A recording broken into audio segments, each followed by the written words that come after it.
Thank you for listening to the Speaking Out on Sex Abuse podcast with hosts Clara and Jimmy Hinton. If you're new to the podcast, please look us up on your favorite podcast app, subscribe, like, and share so that you never miss an episode. If you'd like to further support us, visit patreon.com/speakingout and check out the different rewards. You'll find exclusive rewards if you sign up as a patron of the podcast. Thank you for your support, and let's get into the show. Welcome to this week's episode. Thank you again, as always, to our patrons who make the podcast possible. We just finished recording a live Zoom that we did with our patrons. We do a monthly training, so it's abuse prevention, recognition, and prevention, and we had some really good conversations in there. We did. We had a lot of people join us. It was wonderful, and I'm so proud. I didn't even have a coughing fit through that. That's good. And now you get to hear my scratchy voice. My allergies are kicked right now. And I apologize. I have a cough drop in here. So all that to say, thank you to our patrons. And if you would like to sign up, go to patreon.com/speakingout. Look at the different tiers. And it's like a smorgasbord of guilty pleasures. You will find all kinds of stuff there that you can indulge in, and it's all really good, fantastic resources. We want to talk about a trend that I've been seeing, a troubling trend that we've been seeing in the news. The murder suicides are rampant, and I think. I think you have to be kind of under a rock somewhere to not notice that this trend is really picking up in the news, and especially since the new year. Mm-hmm. There have been a lot, and some of these are really big families. You know, you have four kids, a wife, and the husband. And Sarah McDougal has been posting a lot about these articles and about these trends, and I think has done a phenomenal job addressing it and talking about how in most of these cases the theme is these women were trying to get away from these men. They were trying to get or already had some kind of a protective order in place. This is a problem, and it's a growing problem. Yes. And I want to read a couple different titles of articles. I just did a quick search. Here's a Harvard article that comes from the American Journal of Emergency Medicine. The American Journal of Emergency Medicine said that domestic violence cases increased by 25 to 33% globally. That was June of last year, 2022. Here's Council on Criminal Justice. New analysis shows 8% increase in U.S. domestic violence. University of Alabama at Birmingham. The pandemic is increasing intimate partner violence. That was a little bit dated, but that was October 2021. Here's another one. EMRO, I'm not really sure what this organization is, but levels of domestic violence increase globally. Violence against women tends to increase in any emergency, including epidemics. Stress, disruption of social and protective networks, etc., etc. UNWomen.org. The shadow pandemic, violence against women during COVID-19. We're now post-pandemic, and what I'm seeing in the news is not a slowing down, but an increase, an uptick in violence. And so I think for us to go back and say, well, the pandemic caused it, I think causality is definitely a wrong way to prescribe that. Pandemics don't cause anybody to be violent. It can magnify a problem that was already existent, and that is violence in these men, mostly men. Violence is the issue. And we're not addressing violence, and I think part of the problem. I'm just kind of thinking out loud. I'm talking out loud here, but talking to friends in law enforcement, there's a really big issue with understaffing. And we talked about this before very recently. Oh, yeah. Police departments are no longer responding to all these domestic calls. They can't. They don't have enough staffing. Exactly right. And when the number of cases keeps increasing by 25 to 30%, I mean, the numbers are there. The facts are there. Mm-hmm. They can't respond.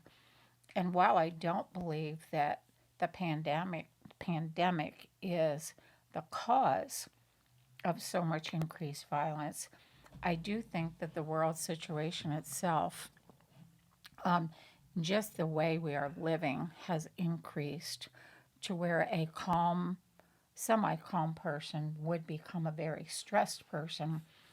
Stress leads to depression. Depression and stress can often lead to anger. Anger, when not controlled, leads to violence. And I think that's what we're seeing. And I think we're seeing an intermingling of loss of hope among all people. And you mix that into a marriage or a setup at home where there was physical violence to begin with. You now get this mental violence and all the emotions that go with it. You have a real volatile situation. You get poverty, you get loss of job, you get alcoholism, drug use on the rise. And fentanyl right now is, oh my goodness, such a problem. Just out of control. You get all of this together and you've got a nasty mix. Oh, it's a Molotov concoction for sure. Yeah. And, you think about the social aspect of it. Take away all the mind-altering drugs, and it's not just the alcohol and the illegal drugs. We are an overprescribed nation. That's what I'm saying. And it really takes away rational thought, which ironically, a lot of people are prescribed medicine to try to bring back rational thought. Yep. But it's and I'm not against prescriptions by any means, but neither am I. But it's the over prescribing our and the kids combination of the medications with alcohol and street drugs. Not taking medication as prescribed. Yeah. The legalization of pot, I think, has blown the world up. I really do, and I may stand in a very lonely corner on that, but I still will stand there. What's interesting about that is friends who I have who are in recovery for drug addiction, most of them are dead against it. And they're like, there's a reason why, too. They're like, we're going to sound stupid for saying this, but they're like, slippery slope. Like, it really is. It is. Definitely. They're like, it's a bad idea. 22 years in a drug and alcohol office working and seeing what happens. People can shout it to the rooftops. It's not a gateway drug. It's not addictive. And I'll say, I saw years and years of what happened. Yeah, and I don't know that it's the drug itself. I mean, this is a whole nother topic. But I think it's just the with cannabis, weed in particular. It's the loss of a drive. It's that. You're so mellow and you're so chilled out that work productivity goes down. You basically become alters the mind. How about it? Yeah, changes us. Yeah. So these angry outbursts, though, and the abuse in the home is frightening. When women want to get away, there are not safe places. There are not resources to help them. You have children stuck in this volatile situation. They often get mistreated very badly. Yeah. In the mix of this, it's a mess. It's a sad mess. It really is. Yeah, you have so many different components, and so again, just kind of thinking out loud. But on the one hand, you have an environmental issue, and I think all of us can relate to this. Jam-pack people into a room, close the doors, give them a lack of direction, lack of purpose, and have them wait in line for an excruciating excruciatingly long period of time. Yeah. Watch what happens to tempers. Look at airports. Look at Crazy. overcrowded DMVs. Look at the post office. Look at, you have all these different places where you have these violent breakouts because people are just on edge. And I think nationally, the urbanization of our nation, you have I just talked to somebody about Nashville, and they're like, I just can't bring myself to live there because it is absolutely, every time we go to visit, it's a nightmare. Yeah. And what used to be a lovely city is now it's overcrowded. People are nasty. Nashville used to be a great, like just a chilled out city. Cost of living is so high right cost now. of living is and outrageous. You said it, crowding, overcrowding, lack of housing for all the people that are there.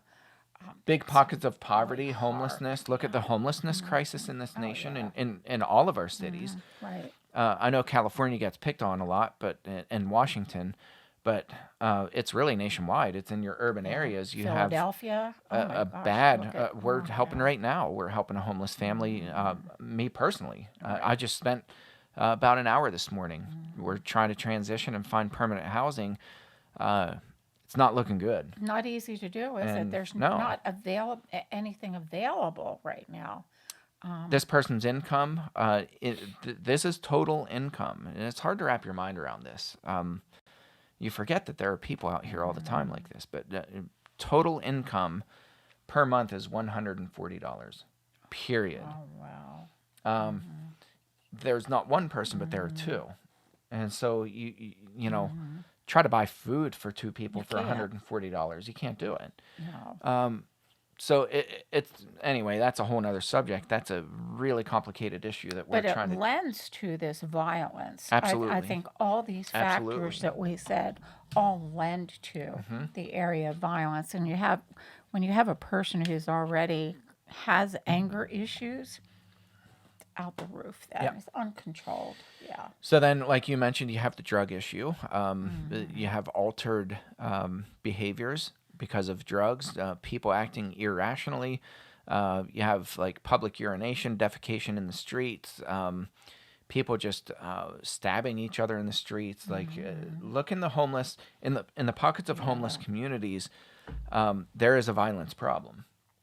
And it's not just there, it's not just homelessness. It's all over the place. Well, look inside the homes as to what's happening, and I can name off the bat easily 10 families I know right off the bat that are struggling with this very issue where a wife, she's trying to get away. She's being held almost hostage. And being held hostage by the court, which often happens. Right.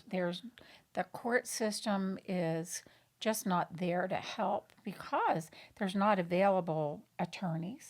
Think about it. If you need free counsel, who wants to take on an added load of, added case?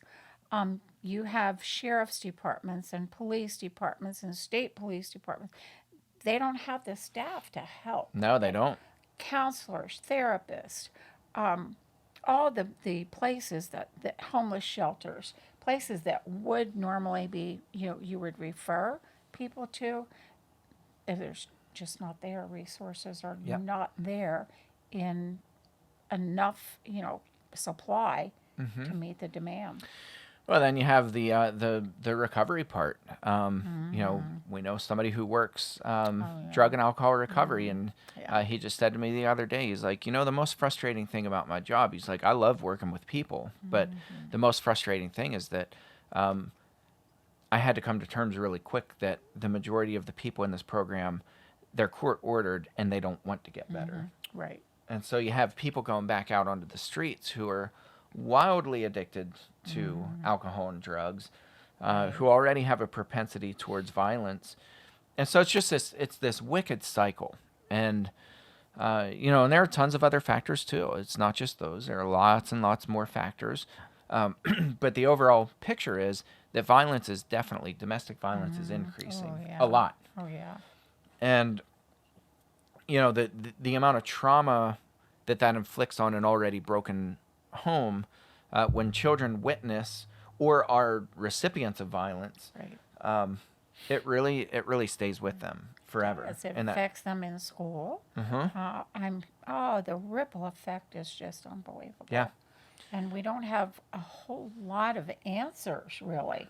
I mean, it's hard to, unless there's personal attention given to that family. And I'm hearing a lot of things like, what's the sense of me living anyway? And that hopeless statement put together with anger, with abuse, with access to guns and pills, you have a real mess on your hands. Well, you got things like, I didn't follow this article closely, but, the 6-year-old who walks in and shoots his school teacher. I mean, you're seeing violence with little kids because this is what they're being taught. It's the new pandemic. I think It's that's a bad. good word, Jimmy. Yeah. A good classification of what's happening. Yeah. So, I guess at the heart of the issue is, what do we do? What can we do? And, I think this is where it gets really tricky, but we can't turn our back. We cannot No. turn our back and just pretend like this isn't an issue, because it is, and it's getting worse. It definitely is getting worse. And so I think some of the things that we can do is to be there for people who are in those situations, and believe people when they say that they're in violent homes. Right. Believe them. And I know from working with people in domestic situations. I mean, I've worked with women who have had guns held to their head by their spouses in front of their kids. And if you think for a second that having kids in the home is going to be a deterrent to abusers, to domestic abusers, it's not. No. Because we're seeing this where they're shooting and killing their own kids, their own flesh and blood, these little kids. And you have to think, what kind of an irrational, depraved mind can get to that point where you follow through with that? And so, believe people when they say they're in a domestic situation and they're having a hard time getting out. The other thing I think that's really important is to work with local authorities. Right. And say, look, I know you're overwhelmed. I know that the law can only get you so far. Like, unless there's an absolute explicit threat where they say, I'm going to murder you. Right. Which they're smart enough to not do that. The police can't do a whole lot anyway, even if right. they do respond. Yeah. There's not really anything they can do until after the fact. Those protective orders are great on paper. Yeah, But that's it. about it. It's a piece I don't of paper. think they provide a lot of safety. Nope. Just they talking really- to another it's on woman paper. this Yeah. last week that's dealing with just unrelenting harassment from her ex-husband, who she has a protective cease and desist And it's order. frightening. And you really do feel like you've been taken hostage and you have nowhere to go. Any move you make, you're being watched, and the potential for violation is there. And it is. That's the real part of this. So, yeah, I mean, be there for people, believe people, be smart. I look at, especially in the religious communities, so many Christian leaders are like, well, you just have to trust God and be a good submissive wife, and you'll win him over that way with your gentleness and kindness. No, you won't. Not somebody who's violent. That's not. No. That is not who Paul was talking about. I consider when he that says, a life-death situation. That's right. Yeah. Yeah, when Paul says a woman will win over her husband by her gentleness and quietness, he's not talking about a violent husband. No. He's talking about an unbeliever. That's it. He's not talking about a violent person. Paul would never recommend staying in a house with somebody who's violent and saying, oh, your gentleness will win him over. It just won't. Violent people are violent. They're depraved. There are so many, so many homes that are experiencing this, so many family units that it's unbelievable.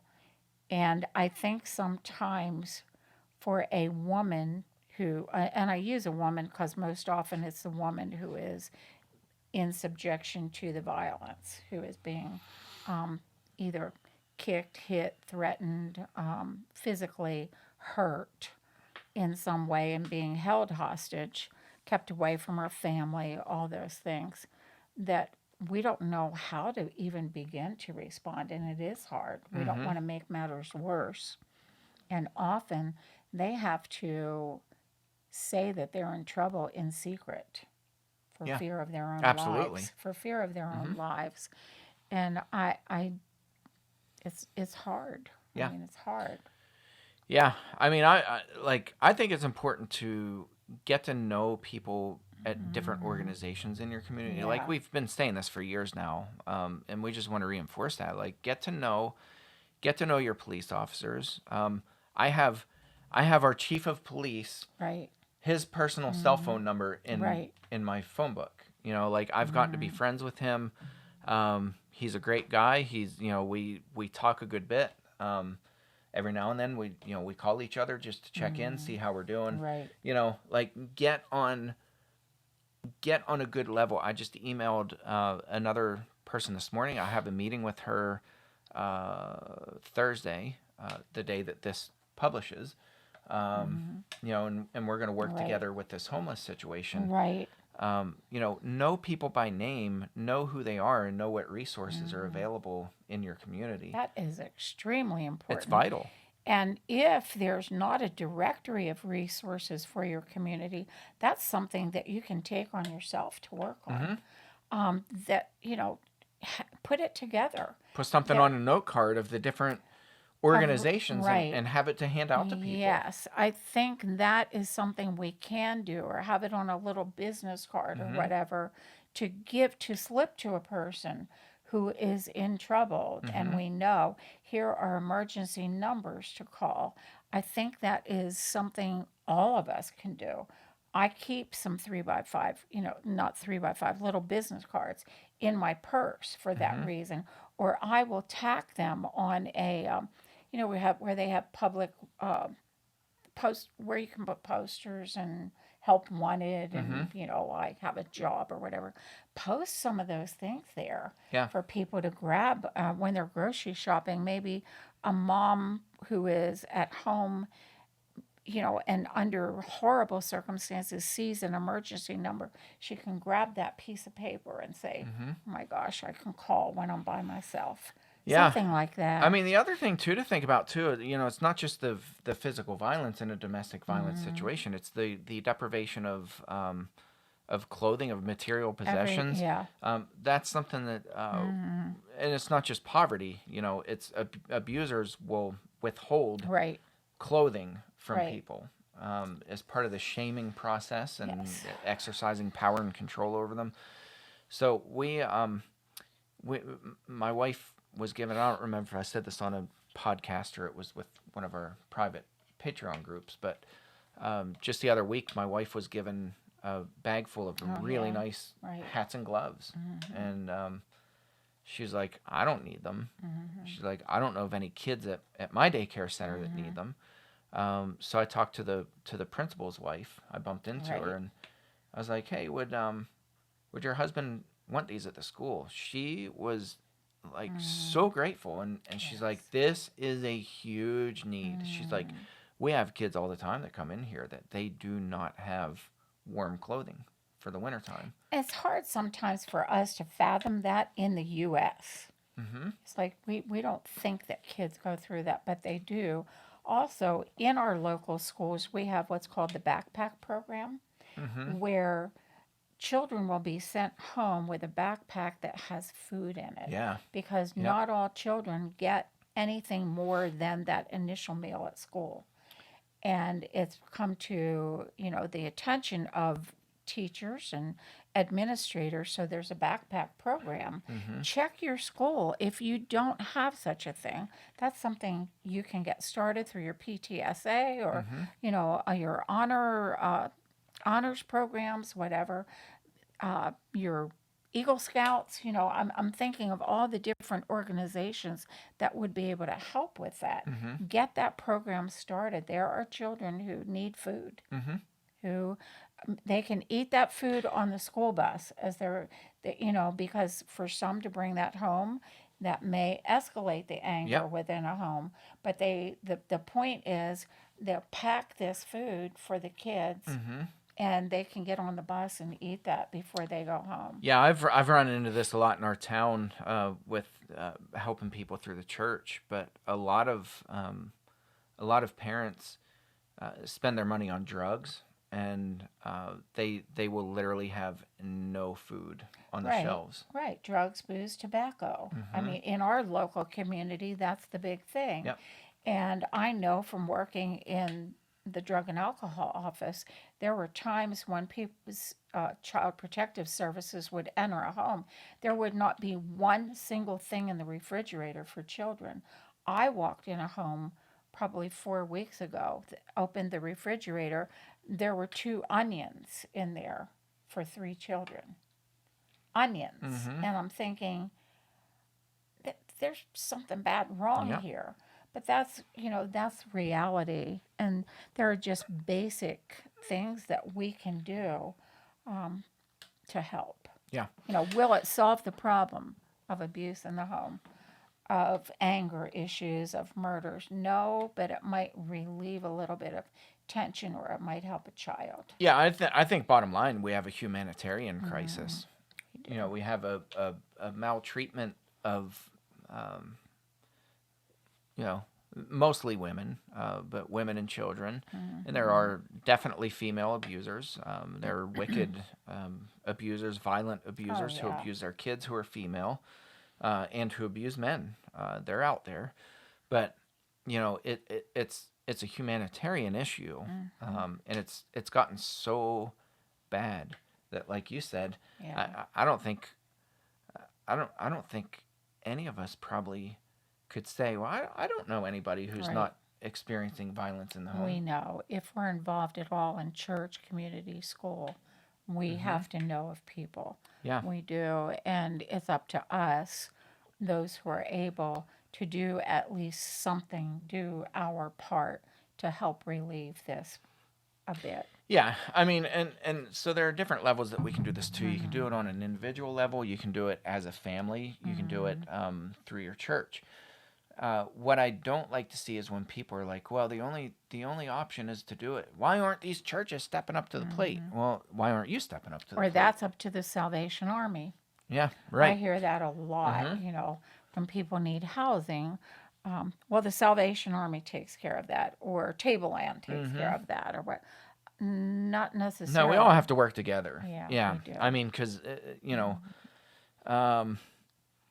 it's just such a big crisis, and I think for us to twiddle our thumbs and be like, well, why doesn't the church step in, and what they're spending money on this and they're not doing. Well, okay, if you feel that way, great. I mean, if your church is involved and you want to get involved into those kind of ministries, by all means do it. But if the church isn't stepping up, and many aren't, Right. so what? You step up. Oh, there are many, Don't many use that as an excuse. ways that we can help.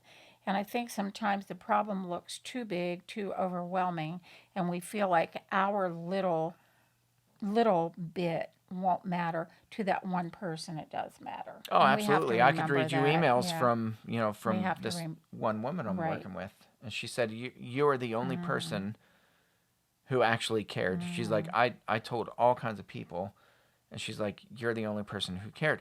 I called this organization just this morning, and she's like, "She's already been through the system." I was like, "I know." That she's probably not going to be eligible. I know. Is there anything you guys can do? Right. She's like, oh, she's like, there are always options. She's like, let's set up a meeting. I was like, Right. perfect. Well, that wouldn't have happened if I was just like, If you, right. why aren't these organizations kicking in? Or it's up to them to Right. take care of her. And often when people work are together. in the middle of that mess, they don't have the wherewithal to make the calls themselves. Right. You're just too much of a mess. Prime target she is for a suicide. Sure. Without help Yeah. equals no hope. Yeah, that's right. So please, people, I guess that's what We've gotta our do better. plea is today. We need to do better, that just to do what we can where we are, any little bit helps. And to that person receiving that little bit, it's a lot. Yeah. We can Yeah, never for give sure. too little. Yeah. Any little bit helps. Yeah. And we bought food the other day, and as I was in line, she sent me a message, and she's like, I don't want to bother you, but she's like, we are completely out of food. And I was like, I'm in line, we're on our way. I brought my kids into the room. They're staying at a hotel. I brought my kids in there, and I was like, I want you guys not just to see what poverty looks like, but I want you to be a part of the solution. I think want that's awesome, you and that's to how be the we ones who teach. hand the bags to her. That's wonderful. And they they happily did it. And last night, Cameron was praying before bed, and this is a 9-year-old boy. He said, God, thank you that you provided a house for us, that you give us food, that you give us water. And he said, help us to find people and to help them to get out of poverty. What a prayer. And I was like, that's a 9-year-old. Prayer. Yeah. So we've got to work together, and that includes bringing your kids or grandkids or whoever, work together with them. Don't do all the work for them. Amen. Do the work with them. Right. And let them do some of the work. No better teacher than to lock arms and go together. We have to. So we've got to be part of the solution. And until we do that, I think we don't have a solid leg to stand on to complain about the issue. I think we've got to be part of the solution. Communities are stepping up, and it's wonderful. You'll see homeless housing coming together in a lot of communities, which is awesome. We're in a very rural area where that's probably not going to happen for a very long time. We live in a poverty area for the most part. This is a very low income area to begin with. So it's up to those acts of kindness to help. For instances where there's violence, our hands are somewhat tied. We have to go within the confines of the law and keep people, women and children safe if it's them. Sometimes we need to seek legal counsel how to do that. Absolutely. Get to know attorneys in your town. I mean, I'm telling you, it's so important. Your contact list on your phone ought to include police officers. It ought to include people who work at different organizations. It ought to include attorneys. You ought to have those people in your phone. You get to know them. Right. Talk to them. Take them out to lunch. Yep. Get to know them so that we can all work together. So that's our message. It's a problem, but there are solutions, and we've got to be part of the solution. Thank you for tuning in, and we'll catch you next episode. Thanks again for listening to today's episode. A special thank you to our patrons who make this podcast possible. Please help us get the word out by searching for the Speaking Out on Sex Abuse podcast in your favorite podcast app. Be sure to hit subscribe and rate the show. Please consider supporting the podcast by becoming a patron and check out the rewards our patrons receive.